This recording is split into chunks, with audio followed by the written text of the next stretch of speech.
Hello, I'm James Christian Brown, and I'm the translator of Doina Rusti's novel, The Book of Perilous Dishes, soon to be published by Name Tree Press.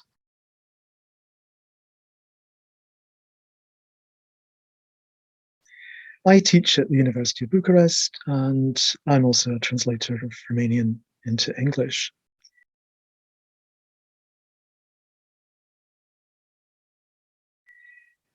I would have to say I kind of fell into the activity of translation without ever having any plans to become a translator, because when I was first teaching in Romania in the 1990s, uh, there was a great shortage of native speakers who were very much in demand to translate Romanian into English.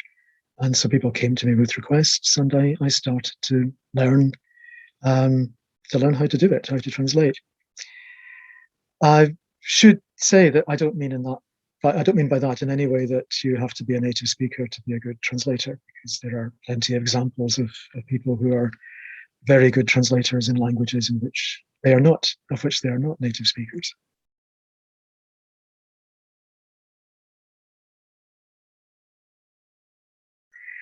The first full-size book I translated over 20 years ago now was a sort of philosophical memoir, a well-known book in Romania, The Pâltiniș Diary by Gabriel Liceanu.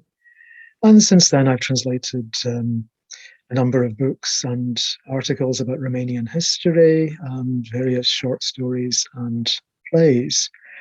And recently, as well as the Book of Perilous Dishes, I've worked on a very different novel, In the Shadow of the Apocalypse by Dino Pilat, and a historical study with the title Changing Subjects, Moving Objects by Constanța Vintila, which deals with people crossing imperial borders, moving around and settling in southeastern Europe in the 18th and early 19th centuries. Very much the sort of people that we find in Doina Rusti's novels.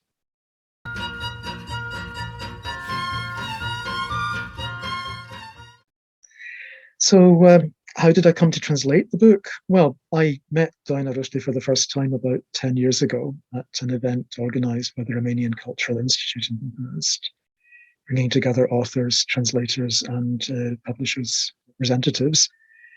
But it was sometime later when we made contact again, and she asked me if I would be interested in translating one of her novels.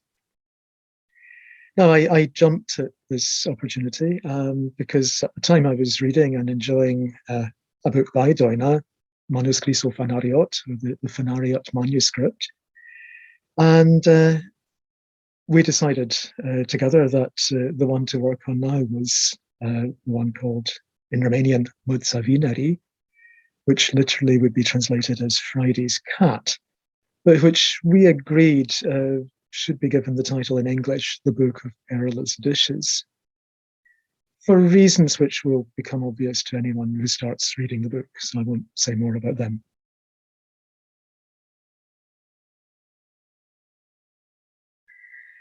I was attracted to these two books by the way Doina evokes the world of 18th century Bucharest.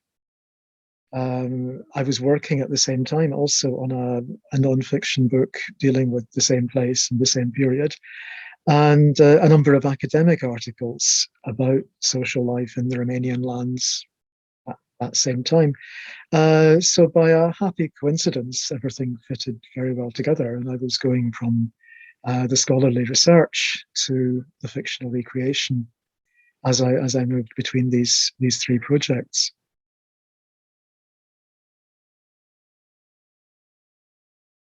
What did I enjoy about translating the Book of Perilous Dishes?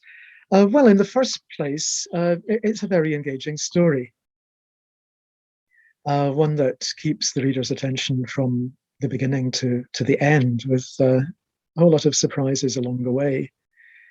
It combines the sort of detailed recreation of the past that we'd expect to find in a historical novel, with a story about a young character coming of age through the experiences that she has, and also a fair dose of the fantastic. And it combines a brisk narrative with the sort of poetic images that are characteristic of Doina's style, images that make you stop for a moment and think, what exactly is this about? Or if you're a translator, more practically, how the heck am I going to translate this? And that for me really is the most enjoyable and satisfying part of the job of translating literature. Um, Solving puzzles, finding a solution that works, a way of bringing to the reader what the author is saying, choosing the best words you can to communicate this, saying to the reader what the author is saying to the original readers in a different language, of course, but as far as possible, communicating in a similar way.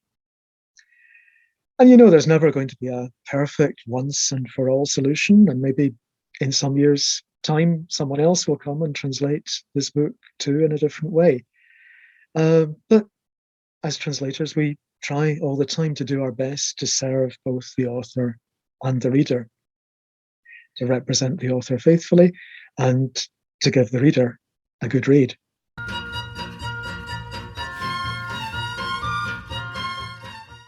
I've sometimes been asked why people should read books in translation when there are so many books in their own language available.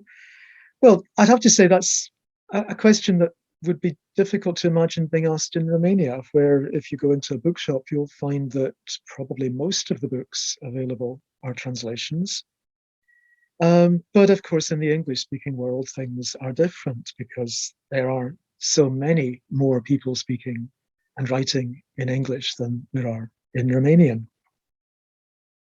So in the English-speaking world, it's easy enough to go through life and never actually look at a book that wasn't originally written in English. But think what you're missing. There are so many voices in the world, so many voices even within our own continent of Europe here, expressing themselves in such a variety of languages. We can't learn to read all these languages, of course. Most of us consider ourselves quite successful if we manage to learn to read two or three, apart from our own. But at least we can read translations and find out what some of these voices have to say to us.